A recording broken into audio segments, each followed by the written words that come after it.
chat about Deciem, the Ordinary NIOD. What's going on with that brand? Is it the end of that brand as we knew it, because recently NIOD recently raised a lot of their prices as well. The Ordinary's been getting more expensive. Their most recent multi-peptide eye serum came out costing $25 for a half an ounce. Although I will say a little bit of it goes a long way. Although a lot of it also kind of gets wasted because of the dropper bottle that they use for it, which I get. That's how they package all their stuff. I get it. But it is just a little bit of an issue. So their prices are going up. NIOD's prices are going up. A lot of brands, prices are going up because of everything going on. However, The Ordinary is always kind of a brand we knew of as being affordable, friendly for people on a budget. And other products were kind of like one-note ingredient-focused products, like their retinols. This is just a retinol. They don't include a lot of other fancy stuff, so they try to keep it affordable.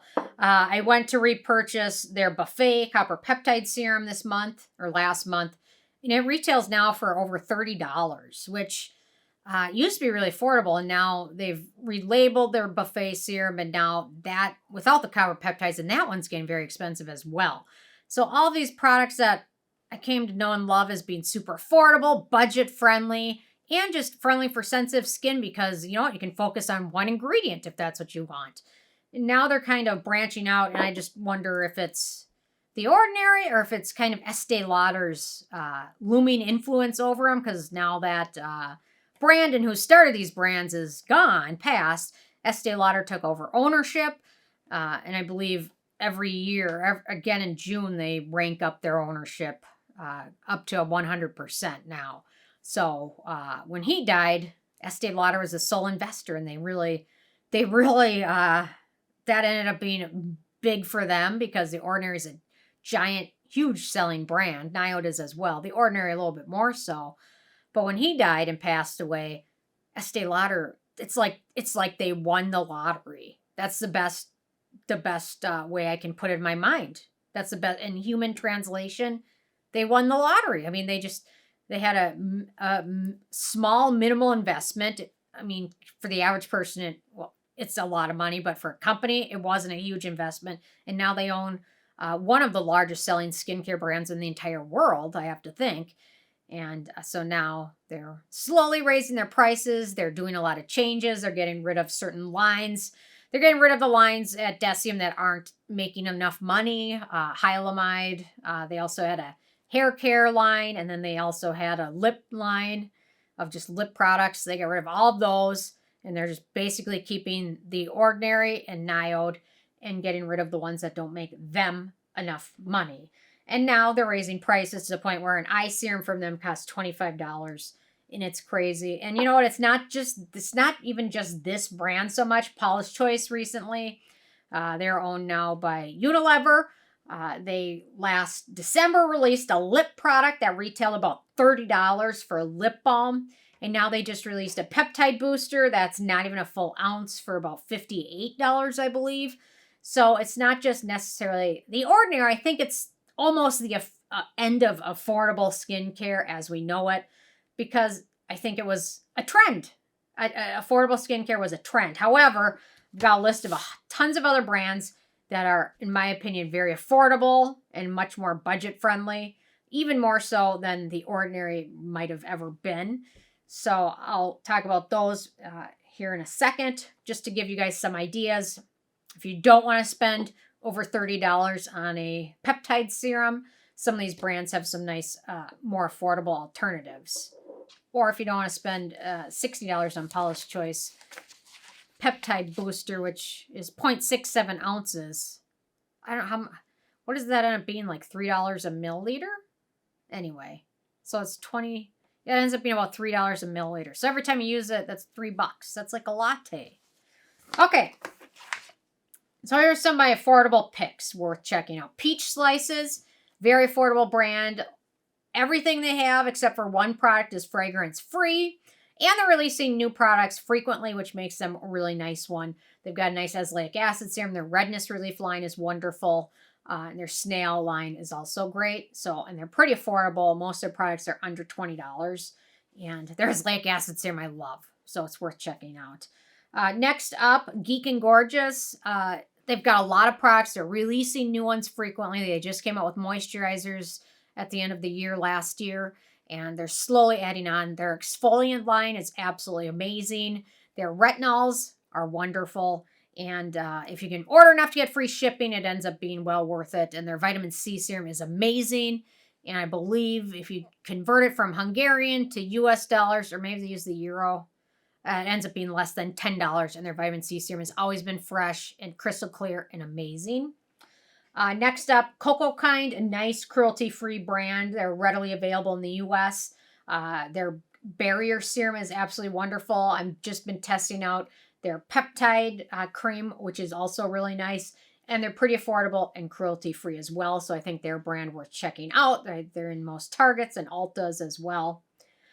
Next up, Hero Cosmetics. They're kind of a newer brand that's kind of up and coming, but they've got some nice products, including their clear line, their clear collection. I think they're all in yellow packaging. Very nice, unscented products. Their sunscreen is wonderful. They just came out with an apricot version of it. Their other sunscreen has a green tint to it, which really evens out redness. Mineral sunscreen. Really nice, very affordable, around $12 or so.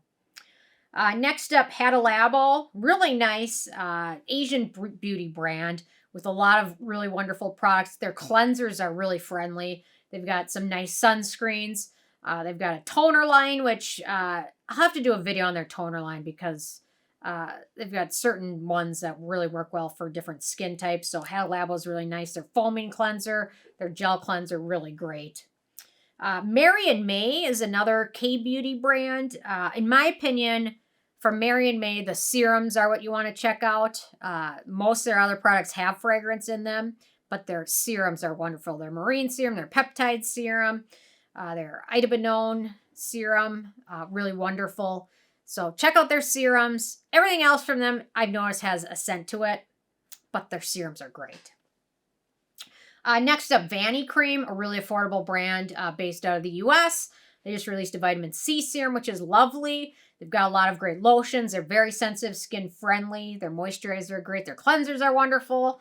And they're very affordable as well. I think I just picked up a bottle of their moisturizer for their body and face. I think it was like $13. And it lasts quite a long time. Next up, Good Molecules, another really affordable brand. They're kind of K-beauty inspired. I think all their stuff is made in Korea. And they have a lot of serums that retail around $6 or so. And they're lovely. They've got a really nice moisturizer, a pineapple exfoliating powder, some nice retinol gentle products. And most of their stuff is fragrance-free. Initially, when they launched, they had some products that had some fragrance in it. But now, since then, they've reformulated most of those. So most of their things are fragrance-free. We've got e.l.f. Cosmetics, which no list would be complete without them. Their Pure Skin line is wonderful. They've got Pure Skin Moisturizer, Toner, and Cleanser. Really nice, affordable. They came out with a salicylic acne line, which is also very friendly and fragrance-free. Do your research before picking up e.l.f. because they can be hit or miss when it comes to fragrance, but a lot of their stuff that is fragrance-free will have a label on it that says fragrance-free. So check those out, but a lot of their stuff is really affordable and wonderful. Catrice Cosmetics, I believe they were based out of the UK. They were at Ulta for a while, and now they're just on Amazon, but they've got a lot of a small line, but really nice line. Their 2-in-1 pore toner is really nice. I think it retails for about $10, and it's a really nice, effective exfoliating toner. So that's a line we're checking out. Simple is another brand. Simple Kind of Skin. I'm not exactly sure how they do their releases because I see different products at Target versus Walmart versus Marshalls. I don't know what the story with it is, but they have a lot of stuff and it's fragrance-free and it's really wonderful and affordable. B.Lab, another K-beauty line. They just released a new cleansing oil balm, which is really wonderful.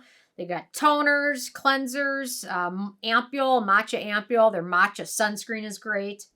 Kinship, another great brand that's sold at Ulta. They're hit or miss, but they have more hits than misses. Their moisturizer in the blue tub is great. Their sunscreen is wonderful. Their mask is iffy. I wouldn't recommend the mint mask. I just don't. But everything else from them is pretty gentle and affordable. Burts Bees is another brand. They started out with just lip balms, and now they've kind of exploded into a lot of other things. So check them out. They're hit or miss. Check out their sensitive skin line because those are fragrance free and some of their stuff has fragrance in it. Ceramedx is another good brand. They're at iHerb. They're also on Amazon. They're a cruelty-free CeraVe alternative is kind of how I market them in my head. That's how I place them.